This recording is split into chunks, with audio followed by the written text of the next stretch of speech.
আসসালামু আলাইকুম। কৃষি গবেষণাগার ইউটিউব চ্যানেলে আপনাদের স্বাগতম। একটি খামারের একটি বাছুর মানে খামারের লাভের অংশ।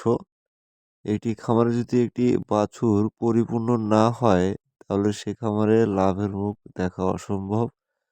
তো একটি বাছুরকে কিন্তু ছোট থেকেই পরিপূর্ণ পরিচর্যা এবং যত্ন দিয়েই গড়ে তুলতে হয়। তো আপনারা জানেন একটি বাছুরকে পরিপূর্ণ তৈরি করতে হলে তাকে ছোট থেকেই রোগমুক্ত রাখতে হবে। সর্বপ্রথম এই ছোট বাছুরগুলোকেই জন্মের ৭ দিন পর থেকেই কৃমির ডোজ দিতে হয়। তো ৭ দিনের মাথায় এদেরকে আমি যে ঔষধগুলা খাওয়াইছি বা আমি বরাবরই আমার গরুর বাছুর হইলে আমি এই ওষুধগুলাই খাওয়াই। এই ওষুধের নাম হচ্ছে প্যারাভেট, একটি পাউডার।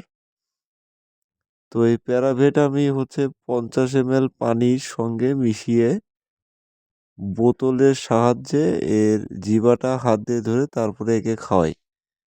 তো আমি এটা জন্মের ৭ দিন পরে একে খাওয়াইছি এবং ১ মাস পরে আজকে এটাকে আবার খাওয়াচ্ছি।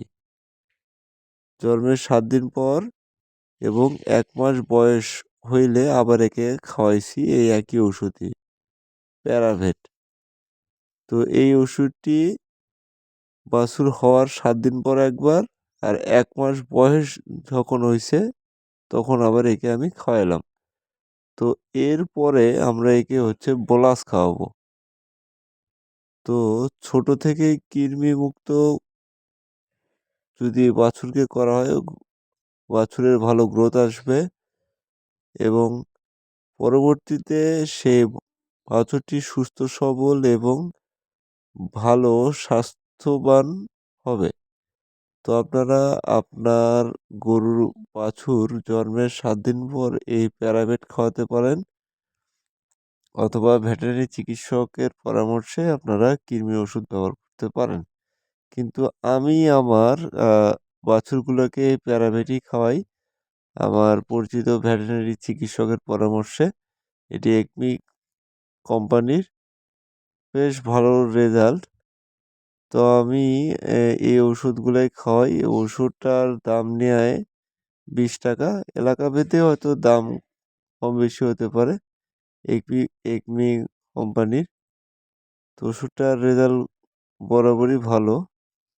তো এটা জন্মের ৭ দিন পরে একবার খাওয়াইলাম। আর ১ মাস বয়স হইছে, এখন এটা খাওয়াইলাম।